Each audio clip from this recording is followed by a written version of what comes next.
What are we at? 33 days of Clippers talk lives for you. Maybe it's 134. I don't know. I'm Adam Osland. Welcome in. Special edition of Clippers Talk tonight, as we're going to cover the 3-point shootout, the starry 3-point contest. Excuse me. I don't need that security guard coming up and showing me the rule book like he did CP3 and Wemby just moments ago in the skills competition. This is going to be fun. We got Norman Powell in the contest. He should have been in last season when he shot 44% from the outside. Now it's finally happening. Norman Powell in the 3-point contest. I am here for it. Some heavy hitters. The 3-point contest at this point, I think this is the show of Saturday night. I think it's been better than the dunk contest more consistently for sure. Because for whatever reason, the dunk contest has gotten repetitive. There's not much else we can see. Your creativity is limited at this point. We've had 50 of them. It's just gotten a little bit stale. But the ball going through a hoop with the level of shooting in today's NBA, now they got that, I don't know, the starry 4-point, 5-point shot or whatever it is from distance in the contest. It's always fun. And it's going to be a lot better because we got Norman Powell in this time. Should have happened last time around. I'm at a Moslem. Let me know if you guys can hear me here. If we're coming through loud and clear. I am excited for this. I wanted it to happen last year for Norman Powell. It should have. It was a travesty that he wasn't in the 3-point contest. This year, they at least got that right. Should Norman Powell have been an All-Star this year? Yeah, of course. I would have put him in over Kyrie Irving, but the coach's voting system for the reserves, I guess Adam Silver just goes off who had the next most votes out there. So it was that simple. And if that's his protocol or the standard that he has set in the past, I guess he's got to keep going with it that way. All right. We got Eric in here. Hip to clip as well. Eric says, go grab it, Norm. W and L, you are our all-star, but hope you get it. Well, technically, James Harden is the Clippers all-star, but yeah, Norman Powell should have been an all-star, without a doubt. Ooh, we got a new, I didn't know this was coming out. Sorry, I'm watching this commercial here. I also have the TV hooked up so we can get the sound coming for you guys in a little bit. I never watched season 3 of Daredevil, but I guess we're getting a new season. Streaming soon on Disney Plus. I kind of like that season 2 with Punisher. That actor's the man. All right. It is a watch party here. Norman Powell's on the 3-point contest, so I'm into it.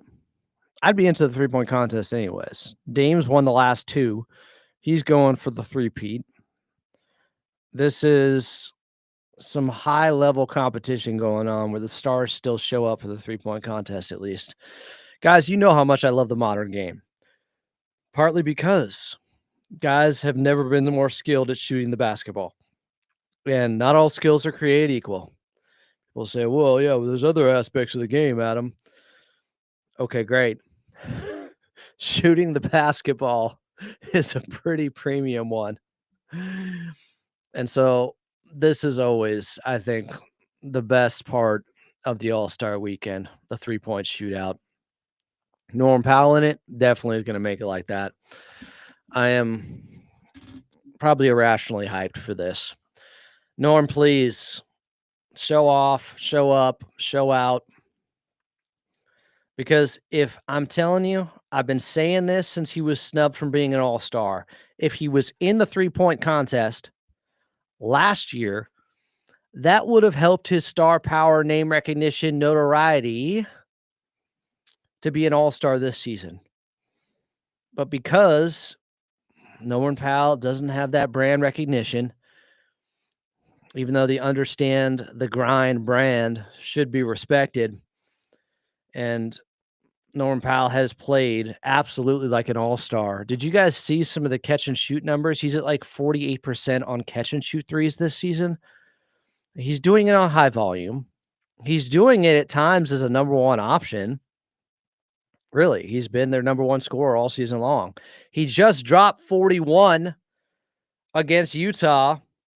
His regular season high, I think he had 43 in what game was that? Game 3 against Phoenix a couple years ago in the playoffs.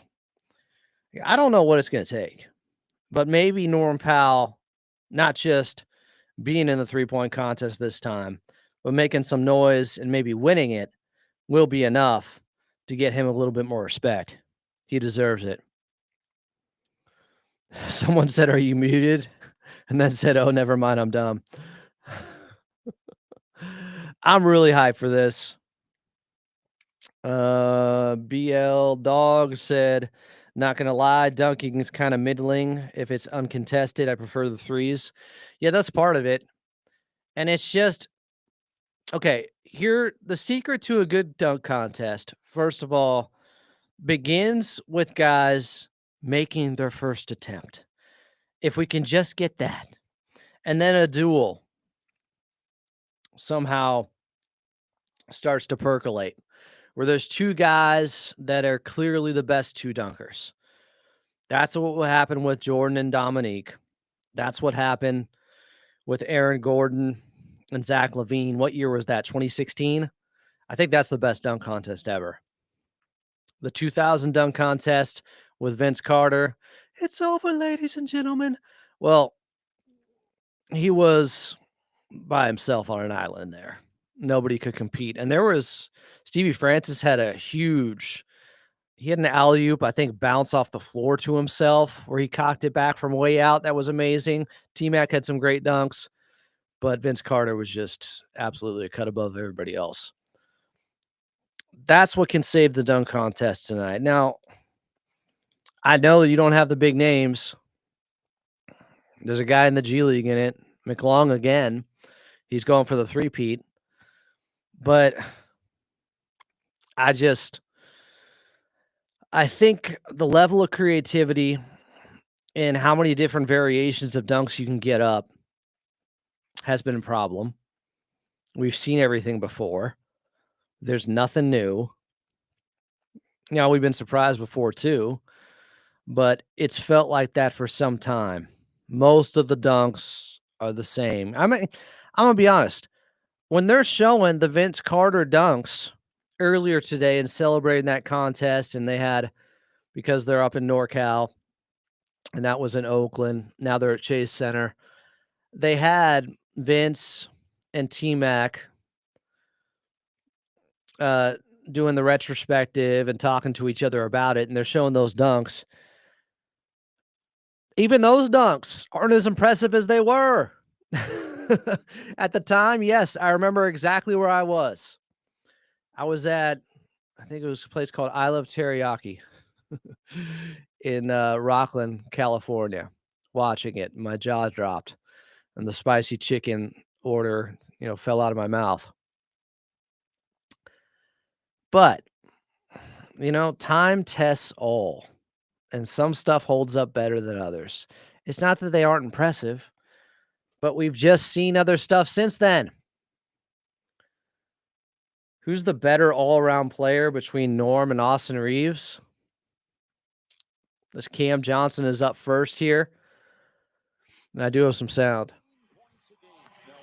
We'll get to it when Norman Powell's up. Maybe I can just put it in the background here. Not going to hurt nobody. Cam Johnson's having a hell of a year. He's clanking some, though, here. Now he's shooting from straight away. A wide right, just a bit outside. I was surprised he didn't end up getting traded. That's actually pretty shocking. I'm guessing at some point he's going to have a mysterious injury because they're going for Cooper Flagg, and he's too good on the court. He's not having a great first round. This is good. This bodes well for Norm. We need some low scores in here before Norman Powell goes. He's only at 12. First contestant, probably some jitters out there. And I talked about this a little bit earlier on Clips and Dip, but I think the only thing that can stop Norman Powell is himself getting in his own head. Being too much of a perfectionist, being too frustrated with himself with every miss. Coach Lou talked about how frustrated he gets when he doesn't make shots, when it happens to everybody, and he kicks his own ass about it. And that doesn't necessarily help you get out of a funk. Now, he hasn't been in many this season, but you can't be too hard on yourself. You got to turn the page. You got to let that last shot go, move on. But I'm excited for this. First round score of 14 for Cam Johnson. Now we got Darius Garland up. This is a second. This is a second All-Star appearance. I realized, yeah, he was an All-Star in 2022 as well as this year. Obviously, Cleveland getting a lot of representation. But Jared Allen didn't make it, but they got 3 guys in with him and Donovan Mitchell and Evan Mobley. Those 2 just won the skills competition, which was a joke because Wemby and CP3 thought they had a loophole. Of course, I know you guys will say it, Chris Paul looking for a loophole, looking for a way to cheat his way to victory in the skills competition. I love CP3, but he thought he had it gamed because basically shooting off the rack, that portion of the skills competition, they were just throwing the basketballs away. They weren't even taking shots just to get through and have a lower time because apparently they thought there was no penalty. Apparently there's no reward for making those shots, which is interesting. They've changed the skills competition the last few years and it sucks. Go back to the standard. Like they had a standardized method that you would go through with the obstacle course, with the bounce pass through the tire, all that weaving in and out of the cones. And they had it for years and it worked. And you used to get guys in that. Like I think Kobe, D Wade, Steve Nash. Like it was fun. Darius Garland just had a great round, guys. He put up 24. Very good round, I should say. That's a good score. But Wemby and CP3 thought they were slick, thought they could get away with it, to the point that Chris Paul is arguing that they shouldn't have been disqualified. They bring over like an NBA rules security guard who ended up showing them the rule book on how this was supposed to go. Apparently, you had to attempt or at least make one shot or something like that, and they were just throwing basketballs all over the place. They kind of made a mockery of it. And then Allie LaForce is trying to interview CP3, and the NBA wouldn't let it happen. And they think this is a black mark on their event or something like that. But we could at least heard from Chris Paul and had some fun with it like Kevin Harlan was. Now we got Cade Cunningham up, guys. I like this guy. You proved me wrong. I thought when he and Jalen Green were coming out, I thought Jalen Green, maybe he still has the higher ceiling, but I don't think he's ever going to reach it. While Cade Cunningham is just the better overall player. But at the time, I thought Jalen Green should have been the higher pick. Cunningham struggling, though, just 2 points as he gets to the middle rack, top side. So the skills competition was won by Donovan Mitchell and Evan Mobley. But the story coming out of it's all about CP3 and Wemby just butchering the rule book and being disqualified. I don't think Adam Silver liked that. And they were the first to go. So as soon as things started off All-Star Weekend, I know we had rising stars last night, but at least Saturday night at the All-Star Weekend got off of the wrong foot, you could say. Yeah, that was very much embarrassing and a little bit shameful. So Cade Cunningham, he almost cleared the final rack. He did get to 16, but that's not a big number. 24 is a strong number. That's what Darius Garland had. I don't even see how many guys. I think 4 make it. I think there's 8, and then it goes down to 4, and then down to 2. If anybody knows the rules, because these things have been a moving target as well in the three-point shootout, let me know. They could have changed too. Is my guy Norman Powell coming up? Here we go. All right, this brings us to Norman Powell. Let's go. He's from the state of California. Come on, from Norm. San Diego. Come on, Norm. Lincoln High School, same Go, high school go, as Powell Marcus Allen, Rangers. Hall of Fame running back in the NFL. Storm and Norman, guys. Then he went to UCLA. Here we go. Powell did, and second round pick, and here he Light is, up, Norm. with the Toronto Raptors. Revenge tour starts now. Should have been an all-star. Should have been in a three-point contest last season. Wide left. Bottom. Right. A little bit long. Last two a little bit long. Come on, Norm. Second rack. Puts it up and through. Norm's now at 3 points, 4 points. Okay, he's catching a rhythm now. Missed the money ball wide right. Some nerves here from Norm Powell. Misses the 4-pointer. Still has 4 points as he enters the center rack. In and out. Wide right. Banked one in, it looked like. Norm Powell is off his game right now, guys. Off the back of the rim. 4-point ball, no. He's at 5. He's going to have to clear the last 2 racks to move on to the next round. In and out again. Bottom. Net. You heard that. Straight down the strings. Okay, money ball. Clear the final rack, Norm. You got to. You got to. This is his money rack.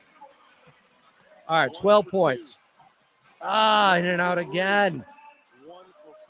14 points. Needed 14 to avoid elimination, but that ties what the lowest mark with Cam Johnson. Damn. The guy Norm putting too much pressure on himself.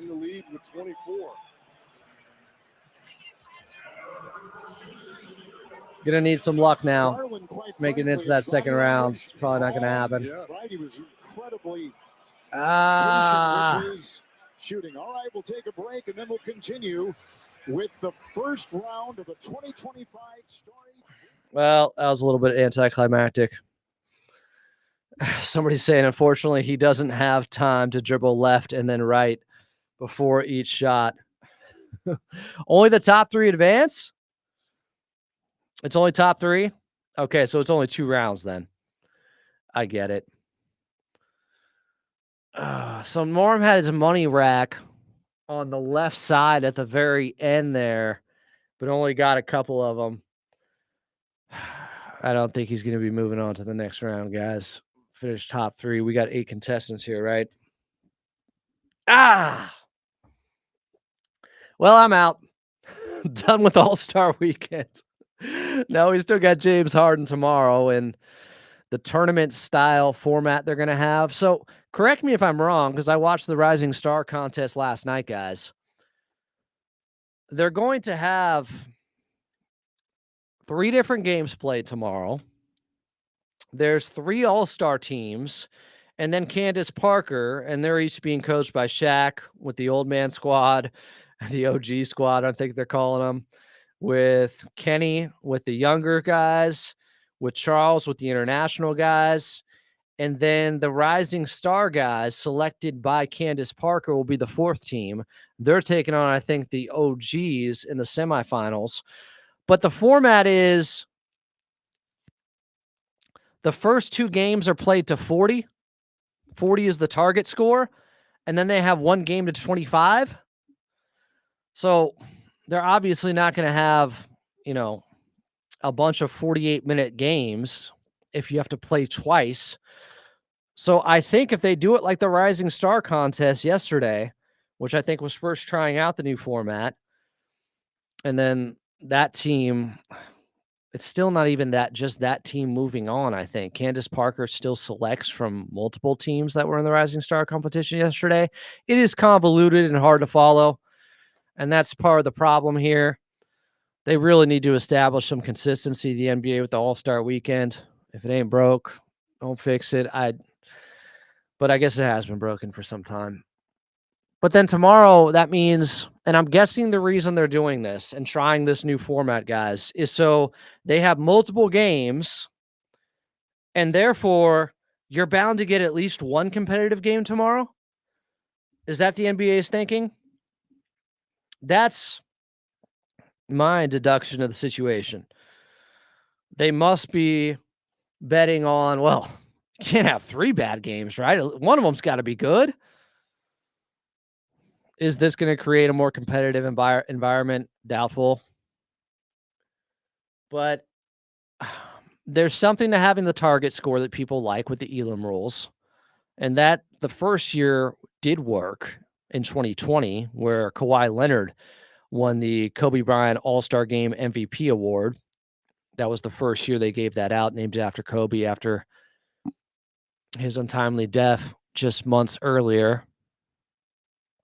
And I do think there's something to certain guys establishing a standard in these games. Not to say that every All-Star game that Jordan played in was competitive, or every game that Kobe played in was competitive. But I think there was something to that back then. That if those guys play hard, everybody else will play hard. It'd be great to see LeBron James play hard and get everybody else in line. It's probably too late for that. In year, what is this for him? 22, 21, 20? But damn it, I just want a good game tomorrow. Just give me one, please. Tyler Hero is up next, but what's the point? It's going to be really difficult for Norman Powell to move on. 14's too low of a score. And by the way, he was tied with, I think, Cam Johnson there, who also had 14. So it's going to be difficult. And there's too many hot shooters here. Man, I was really hoping for Norman Powell to light it up. That was disappointing. Maybe if he got in last year, it would have been more comfortable. This year, I'm still upset about that. I can't let that go. But right now, yeah, it's Cam Johnson with 14 points, Powell with 14, Cunningham with 16, Garland with 24. The top 3 move on. So we need Tyler Hero, who is bricking so far. The starry ball doesn't go. Has anybody hit one of the starry balls yet? The starry range balls? How much are those worth? 4 points? He's got 5 right now in the center rack. Need him under 14. It's probably not going to happen. Money ball in and out. He's got 7 right now. Starry range. Yeah, he got it. And it's worth 3. Okay. So your money ball worth 2. The starry range worth 3. 12. He's getting hot. This right wing rack he did damage on. He still has all his money balls left. He's going to pass Norm by 13 points. There you go. He's at 15.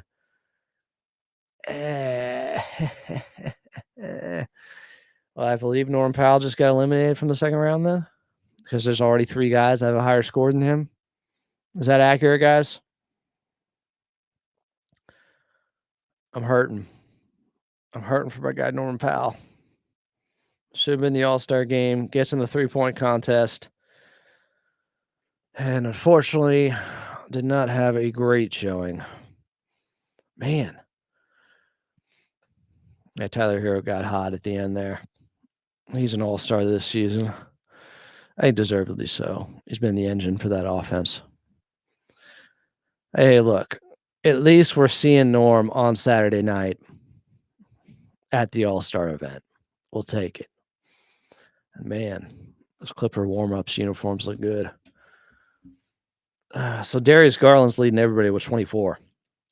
But going back to what I was talking about with All-Star games and lack of effort and everything going on there, and them changing formats to try to bring out some competitive intensity and competitive integrity might be the phrase that Brian Seam would use. But get the competitive juices going as Jalen Brunson is up next. Certain guys, certain stars, the alphas of alphas, like Kobe and Mike, they took it seriously often, so others had to. Those guys play hard. Everybody else fell in line. I think that's part of the problem. There's just a different mindset now with the All-Star game where guys, they look at it as just an escape and a break in the schedule and a time to go and have fun.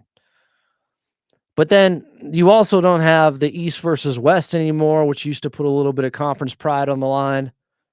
Eventually, they are going to get to Team USA versus the world. I mean, my God, we just had 3 fights in the first 9 seconds between USA and Canada in their all-star game that's going on concurrently. In fact, I have it on my phone over here because, yeah, have I watched a hockey game yet this season? No. But I hear about all those fights and the competitiveness going on, so that brings some interest.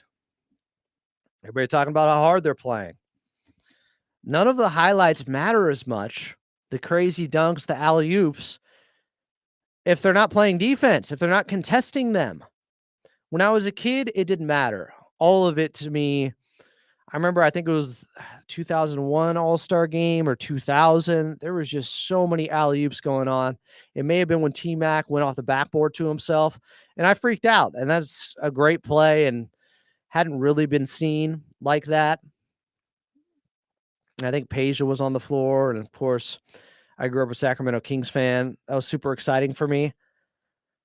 And any highlight dunk I was good with, regardless of the defense not being played. But then you get older, it's like, okay, it's getting old. It's a dunk fest. It's a layup line. I want to see some defense. I remember the first All-Star game that Giannis got into. Yeah, the celebrity game yesterday was atrocious. The first All-Star game that Giannis got into, he was playing so hard, like he didn't get the memo, and everybody else was in first gear, and he was in fifth, and it was hilarious to me. Like nobody gave him the memo, or did you get the memo? Morgan Freeman and Batman Begins would say that we don't play hard in these, Giannis, and he was just going all out, full board. And he was stuck out like a sore thumb because the majority of the guys, almost all the guys, they're not playing hard. And as much as I love the modern game, it is tough to defend the All-Star game, guys. I love the modern game, and I think guys do play defense during the regular season. It's also just way harder to because of how much you can spread the floor now and how much more space is required for you to guard.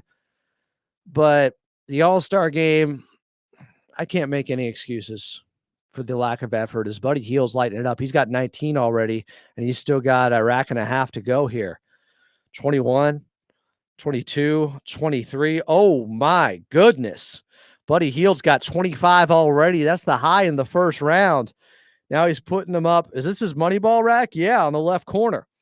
27, 29, 31. Oh! Buddy Hield. Hotter than Rihanna in a sauna. Oh, my goodness. He just obliterated Garland's high score of 24. He dropped 31. Final guy of the first round going is Dame Dalla. He's trying to go for the three-peat here. Damn. Buddy Hield showing out. Now, he is very familiar with this arena. There's a home court advantage there with him being a member of the Golden State Warriors now. But Steph and Draymond are freaking out. Steph and Clay didn't have that many rounds better than what I just saw from Buddy in the three-point shootout, and they had some battles. That was impressive. That was impressive. Black Logic said, stop capping them old heads didn't go 100% in the All-Star either. Nobody trying to get hurt in a damn All-Star. No, they didn't go 100% all the time. But the difference between their 90%, and I've gone back and watched some of those games where there's like an intentional foul to stop a layup in first quarters. I think it was the 97 game, maybe in San Antonio. Intentional foul to stop somebody from getting a free bucket in the first quarter. Like, that's not happening now. If the game is close, guys will play hard at the end. That's the best you can hope for.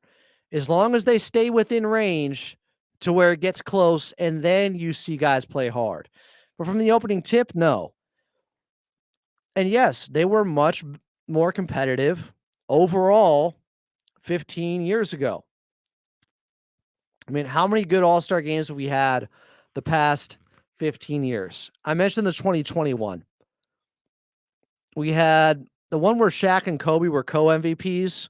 The one where they were telling LeBron to shoot it at the end. Oh, Dame's only got 14. He's on the final rack, guys. 16, Come on, I want Dame to at least get into the second round. 18. He's not going to make it. He's out. We will have a new winner in the 3-point contest brought to you by Starry. I don't know why I'm saying that. They're not paying me. Yeah, Norman Powell's definitely better than Paul George right now. I said at the beginning of the season in November, I'm like, Paul George better pick it up or we're going to have a dialogue. We're going to have a conversation.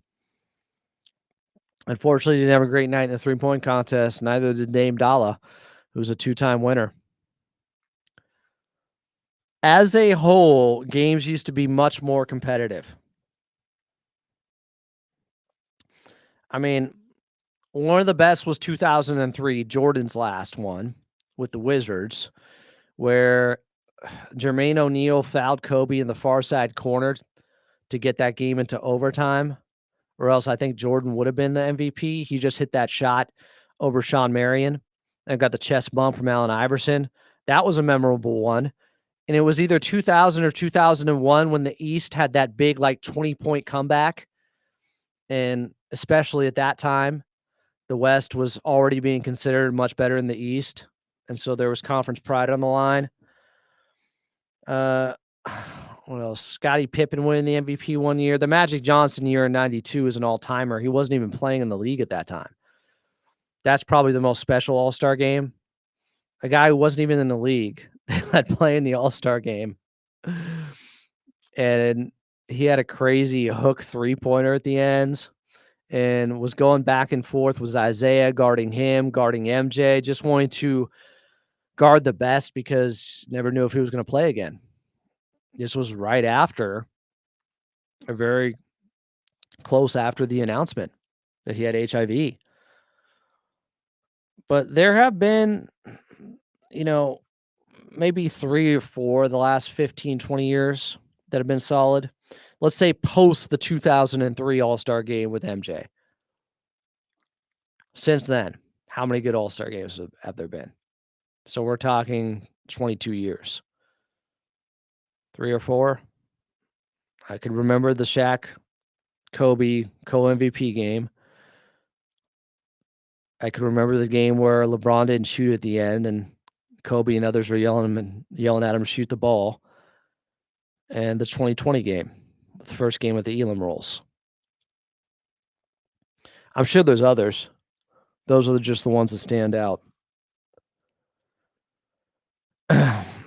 Thomas said, I feel like the All-Star game lost steam when guys stopped truly hating each other. Maybe.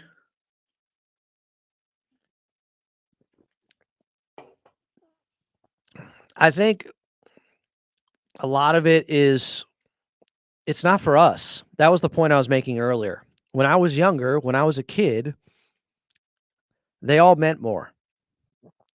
Partially because there was no NBA League Pass. I couldn't see all these other guys play every night. I didn't get the highlights on Twitter or social media all the time when there were big ones. So it was more special.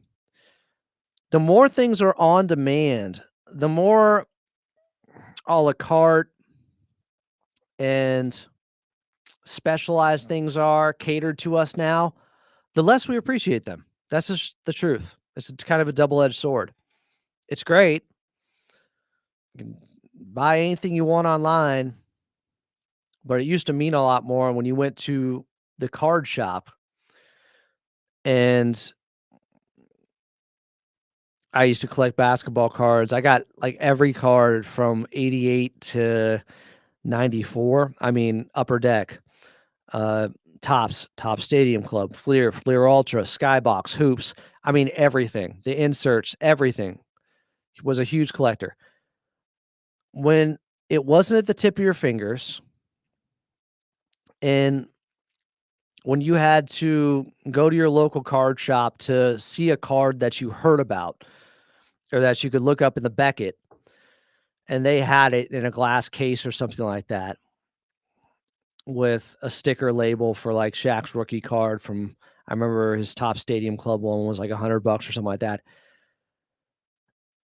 And you had to save up and buy it and physically get it versus sending something through eBay. It just is different. It's not the same. I remember, you guys know my favorite movie, Transformers the movie. So it was out of circulation in the US for a few years because all the Transformers stuff went to Canada and they rebranded it and made it like, hey, this is new for you guys. So I couldn't find it anywhere. So I had to order it specialty item, and it took like months to get to me. And I like cherished it when I got that VHS tape. And now it's like you can get something in 2 days, Amazon Prime, or same day. It's not the same. Yeah. Back in my day with Uncle Adam. Julio Muchita said, Adam, you're a king. I just got home to Italy, and you're always here, even at 3 a.m.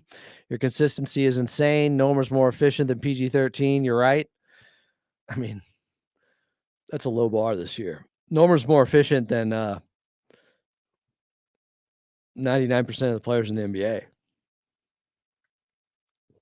PG-13 is having his worst season since what? Like his second year? What are we talking about?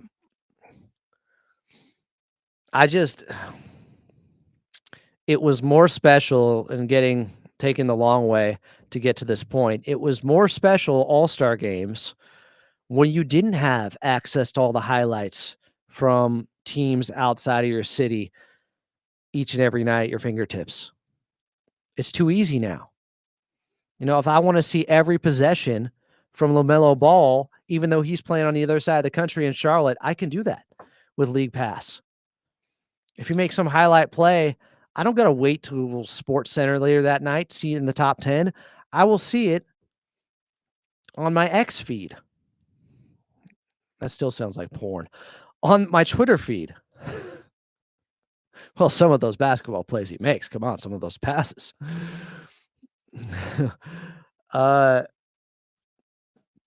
It's different. We're spoiled. So all these guys getting together at the All-Star game, it's not like worlds colliding anymore with players from different teams and being able to see these different guys match up that you didn't see or miss during the regular season, or you set the VCR to record, but instead Blossom for some reason got recorded because your sister switched it up on you. And so you missed a certain, I don't know, Elijah Wan versus Alonzo Mourning matchup or something like that. East-West thing. And then you get him in the All-Star game and you're like, cool. I got to see it now. I've been waiting. We don't have to wait for anything. So that takes away a little bit of the luster, a little bit of the buzz with an All-Star game. It just does. So aside from the lack of competition, lack of guys playing hard, meanwhile, USA Canada is tied 1-1, and they had 3 fights in the first 9 minutes. Aside from all that, it's just not as special because you're getting exposed to these highlights every night. And any player you watch, you don't have to be in that city to be a fan of that player. It's less regional now. You can track whoever you want. You can stand whoever you want and see all their plays. There are ways to do it. I'm not talking about the dark net or certain streaming illegal streams. I'm talking about NBA League Pass. Like, one of the reasons I love X so much, people were trying to get me on Blue Sky. I'm like, I'm sorry, man. I'm on enough social media platforms, and the reason I got on X in the first place was to talk ball. And everybody telling me, well, it's toxic, it's this or that. And it's like, every time there's a political event, whoever party loses says, I'm going somewhere else. I'm taking my ball and going to a different social media platform. So they want me to come with them. And I'm like, I'm good. I wasn't here for that to begin with. I follow people that talk basketball. I'm talking with Ricky G here. Why would I leave? Like, my feed is filled with topics that I want. It is completely up to you how you curate your Twitter or X experience or TikTok. I can't speak to how other stuff works, but Some people were so mad at me. Oh, you're not going to Blue Sky? Well, that says something about your political affiliation. Then it's like, F you. I'm here for the basketball. I'm apolitical. I do not care about this stuff. You care. This whole team red, team blue thing. Sorry to get sidetracked. It's just, anyways, the point is,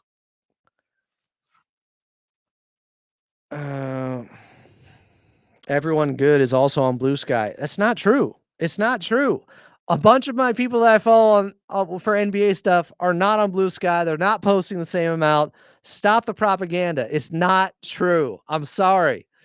I don't care what Blue Sky is supposed to be about or is about. I'm just saying there is no argument that there's just as much NBA content that I'm looking for from the same people on Blue Sky as there is on X. I'm sorry. That's not true. It's not true at all. And that's the same stuff people were telling me. It's like a lot of those people that were telling me to go there aren't there anymore or aren't posting much. And I knew that was going to happen. It happens every single time. Oh, we're all here now. Are you going to stay there? I get it. Y'all hate Elon. Fine. I'm not. It's not my thing to think I'm changing the world if I get off of X because, I really stuck it to Elon now. I am there for the basketball content. Buddy Hield, 23 in the second round. So he had 24 in the first round, a respectable 23 in the second round. Or no, he had 31 in the first round. So this is quite a drop off, and Steph is worried about him now. That's a good score, though. The point is, go Clippers, says JJ the boy. I was making a long-winded point about the All-Star game and why it isn't the main attraction. It doesn't have that special place in your heart anymore. Part of it's just because you got older. And it is an event for the kids. And I was young and a casual at one point too. And every dunk and alley-oop was awesome to me. But I've seen so many now being older. And so I'd rather see a competitive game. Part of it is we see these players playing each other all the time. So, baseball for a while had no interleague, and they argue the All-Star game was much more special back then. I'm sure it was. I prefer the interleague play, and I like the fact that now you can see a team every other year, a team, every team in the league will visit your parks now. So I think that's cool, but I get it. Maybe it diminishes the All-Star game. Tyler Hero won. Well, that snuck up on me. Fifth member of the Miami Heat to win the All-Star 3-point contest. Good for Tyler Hero.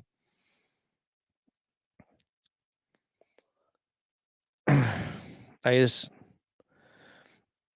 why I got off of X because of all. It's like you could choose who you follow and what you see on X. So you can block things, you can mute things. What your feed is made up of who you follow. So I don't get it. But look, the people who were talking down to me are judging me based upon staying on X because I've been there the entire time talking basketball. I think that's a little bit unfair, but that's all right. I'd appreciate if you guys would keep the politics out of the chat here too. I guess I can hang with you for the dunk contest here. Why not? I know there's not a Clipper in it, but we can still talk about Norman Powell and the season he has had and celebrate him, even though his 3-point shooting contest didn't go, I'm sure, the way he was hoping. There can be only one. Congratulations to Tyler Hero for winning it. But this is one of the most special seasons by a Clipper in a long, long time in some ways. Because Norman Powell has gone from scoring 14 points a game last season to just over 24 points a game this season. He's more than doubled his scoring output while being almost exactly as efficient as he was last year. In fact, his effective field goal percentage went from .594 last year to .595 this year. That is consistency. I don't think you guys understand how rare this is. For a guy to up the usage, up the attempts by 7 per game, he was taking 10 shot attempts last year. Now he's at 17. And for the efficiency to stay where it is, that never happens. I'm telling you, this is as rare as it gets for an NBA player, especially at the age of 31. And I don't buy that he just got this good over one summer. He's been good. It was addition by subtraction. He told us what it would be. And preparation met opportunity, and he's taken advantage of it. That's what this is. Norman Powell is an incredibly hard worker. The 3-a-days he does 6 days a week during the summer, apparently, they tell him you're working too hard. You're going way too hard, Norm. Settle down. That's what they have to tell Norman Powell. I mean, I saw this yesterday because we've talked a lot about how Norm, and you know, I have said I truly believe James Harden has been the all-star on this team and is most deserving of making the all-star team. That doesn't mean Norm shouldn't have been one, or Ivica Zubac wasn't deserving. I'm just saying out of those 3 players, I think the team is most dependent on James Harden. Ivica Zubac is very close because of his defense. But Norman Powell has been very, very special, and they've been extremely reliant on him too. He's generating 1.06 points per possession out of the pick and roll this season. He's generating 1.26 points per possession out of spot ups and 1.23 points per possession out of handoffs. He's done more isolation. He's one of the most efficient guys in transition. He's a damn inspiration, Norman Powell. He is reimagining how everyone thought of him as a basketball player. How he's a play finisher, a catch and shoot guy, a scorer if he's going to his right. He's been a lot more than that. A lot more. And came into the league a second-round pick, 46. I think Terrence Mann was picked 46 and Jordan Miller too. He was picked 46 for Milwaukee originally before they traded him, I think, to Toronto.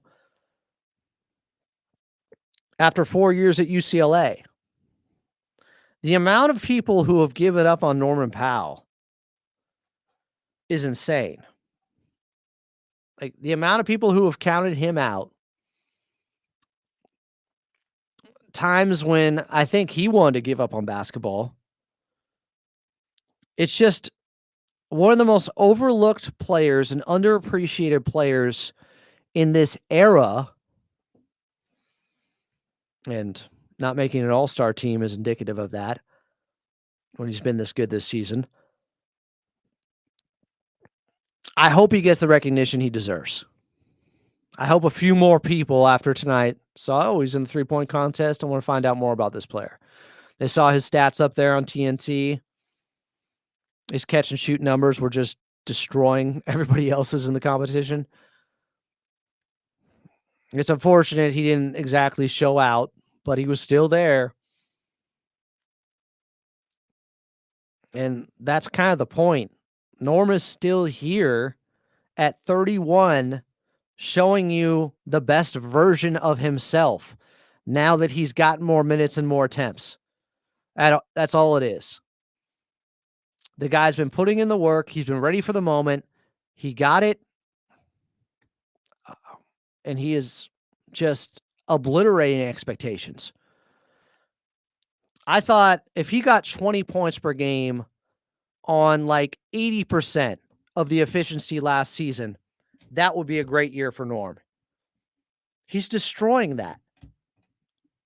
He's getting 24 while doing the same level of efficiency as last season. Incredible. I think DJ's already been in a couple of dunk contests. Julio Muchida said, guys, Norm is having the best regular season of his career. He deserved to be an all-star. Do you think he can have a similar impact in the playoffs, considering Kawhi will rightfully take more shots? I think as long as he's efficient and steps up in fourth quarters, like he has the last 2 seasons, that's another part to his game that doesn't get talked about enough. Myself and Carlo Jimenez have been talking about it. The king of the fourth, Norman Powell, not just on the Clippers, but in the NBA, his fourth quarter numbers are just disgusting. The second straight year like this. Last year as well, look who he's playing next to. That Powell Rangers lineup with Kawhi, PG, James Harden out there. He's benefiting from those guys. Well, PG's gone. Kawhi's played 15 games. Norm is still putting up God-tier fourth quarter numbers. I'm going to show you guys exactly what I'm talking about. Who are the judges here? T-Mac. Who are all the judges here? I am kind of getting excited for the dunk contest now. For guys that I'm not even very well versed on. Norman Powell in the fourth quarter this season. I'm going to show you guys something. Y'all want to see something? What the frickin' NBA.com website, the way it resets on you sometimes as you're putting in the parameters. Very annoying. I put in Clippers. Why is it not giving me versus Clippers? Okay, that's my bad. You know what? That one's on me. Adam Silver, NBA.com. Okay. Norman Powell in the fourth, guys, is shooting 54% from the field. He's shooting 50% from three. We're talking about 339 minutes in the fourth quarter, where he's second on the team in plus minus. He's a plus 52 in fourth quarters. Harden's a plus 59. 50% from three in fourth quarters. He's 35 from 70 from three. So as good as he is on the season, shooting almost 44%, he raises his game in the fourth. Just like last year. This is nothing new. Last year, he was at 54% from the field and at 48% from three and fourth quarters. Insane.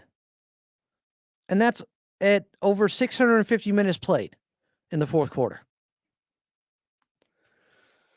Yeah, Norman was right. Addition by subtraction. This is incredible.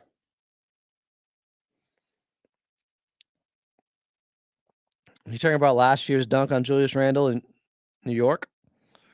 New York. I just can't say enough about Norm. What he means to this Clippers team, the level of professionalism that he exudes. Always nice with the media, gives long form, eloquent answers to what, maybe not always are perfectly framed questions. He's patient. He is just an absolute leader. And people were doubting how good he would be or what level he'd be at without Kawhi throughout most of the season, with no Paul George. and Norm just continues to amaze. This is like one of my favorite Clippers ever now. Easily. How can you not root for Norman Powell? He's playing better defense overall. Let me explain something. People say Norman Powell and James Harden don't play defense. It's like, well, the other three guys in the starting lineup and the other guys on the team must be making up for a whole hell of a lot then for them to still be second in defensive rating on the season. It could be that, or they're doing enough. They're pulling their weight. Harden played some good defense the last couple of games. My guy Dime Dropper noted that too. Norm has been playing better defense this season, as they asked him to, while carrying offensively as their leading scorer. Not the table setter. He's not the system like James, and that's why I think James Harden should get the nod of being the all-star slightly. But Norm is as reliable as it gets with his scoring. Where would they be without Norman Powell? Not 8 games over 500. Probably 8 games under. I just can't say enough about this guy.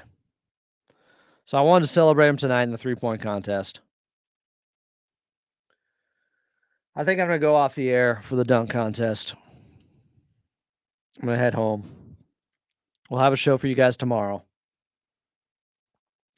Unfortunately, Norm couldn't win it, but anytime's a good time to celebrate Norm Powell. Deserves it all this season with the way he has starred as a Clipper his entire time, but specifically when they have needed him most this year. And it's like, what are we talking about? The guy dropped his career high in a playoff game for the Clippers. Didn't he? Was it 43 in Game 3 against Phoenix in 2023? Wait, he had 43 in a game for the Raptors? It was 42 in Game 3. That's his playoff high. Without PG, without Kawhi. For anyone to act like Norman Powell wasn't built for this, I don't know what you've been watching. Ready for the moment. Stay ready at the age of 31. The best version of himself was ready to put up and get buckets like this for the Clippers. Like, you want to talk about betting on yourself? Norm called his freaking shot. Addition by subtraction. And then still, not just met his own hype, exceeded it. And I know he was talking about for everybody on the team, because he's a humble guy. I think it's taken out of context a little bit. But everybody said, oh, that's a shot. So there was more pressure on him to perform, and he's just cooked the entire league, including Paul George at that game at Intuit Dome early in the year. And how many times has Paul George, okay, not that many times, but there have been a couple times where Paul George has had like a 29-point game, and then that very night, Norm has 30. It's been a strange occurrence. It's been fun to compare where those two are at. And it's like, Paul George is a top 5 Clipper of all time. He's likely going to have his jersey retired at some point. But I said early on, we're going to have a conversation. If things keep going the way they were in November, and they have, we're going to have a conversation about who the better player is now. And I think Norm's already gotten the final word in that convo. I think it's over. Like, what could Paul George do? They're likely not going to make the playoffs. I think if the pinky injury is as bad as Shams said it was, then he should probably shut it down. Embiid should shut it down. They should try to keep their top 6 protected first-round pick from OKC. That's what I would do if I was Philly. The other side of the argument is, well, those guys playing are losing games, so maybe they need them to play because they're actually worse with them on the court right now, but I don't think that's sustainable. They're still great players. But Norm is absolutely better than this version of Paul George. Norm at 31 is better than this version of Paul George at 34. None of this happens if Lawrence Frank gives Paul George the extra year, the no trade clause. They believed in him. Norm believed in himself. The organization believed he could do something like this. I'm sure he's exceeded their expectations too, because it's just so spectacular what he's been up to. But this is a guy you can rally behind. All business, just wants to win. And the chip is never leaving his shoulder. He wants to continue proving people wrong. The doubters and the naysayers for Norm and what he can and can't do, he's kept track. He's got the receipts. This isn't stopping anytime soon. We're over 50 games into the season. This is not some fluke. This is who Norm Powell is. Awesome to see. Great player. Wish tonight went a little bit better for him at the three-point contest, but whatever. In the grand scheme of things, who cares? What he's been doing in games that matter for the Clippers this season has been extraordinary. So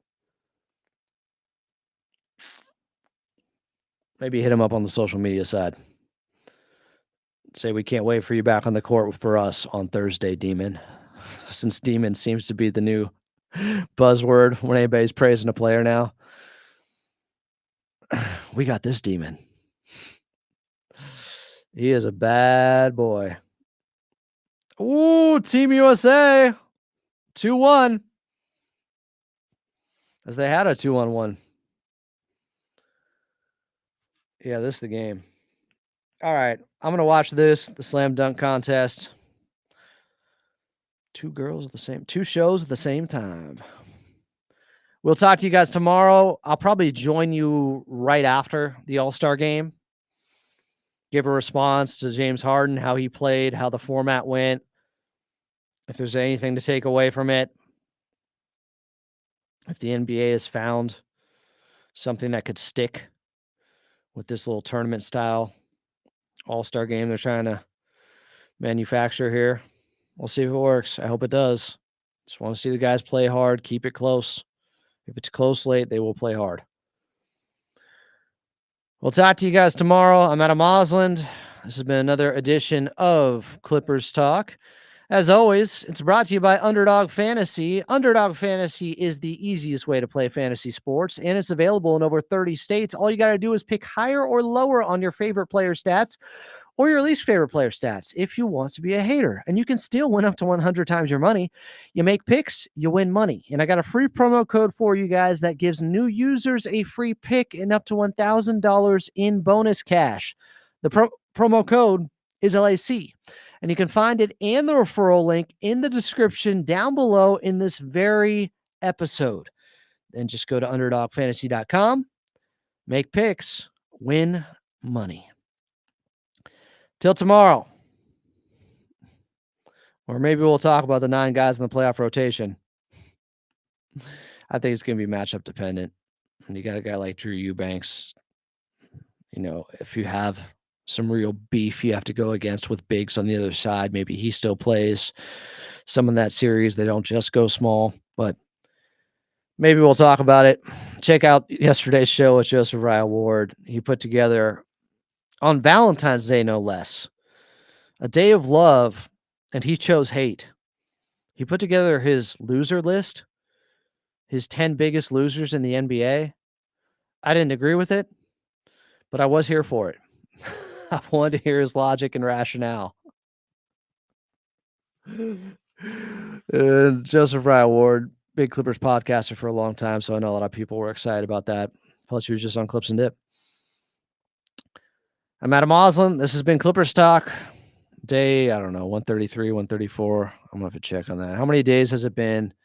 Days since October 4th, 2024. Okay, this will show 134. Show 135, God willing, will be taking part tomorrow, post All-Star game. I'll join you guys then. Subscribe, like, hit the alarm bell notification button below. It's Clippers Talk. I love you.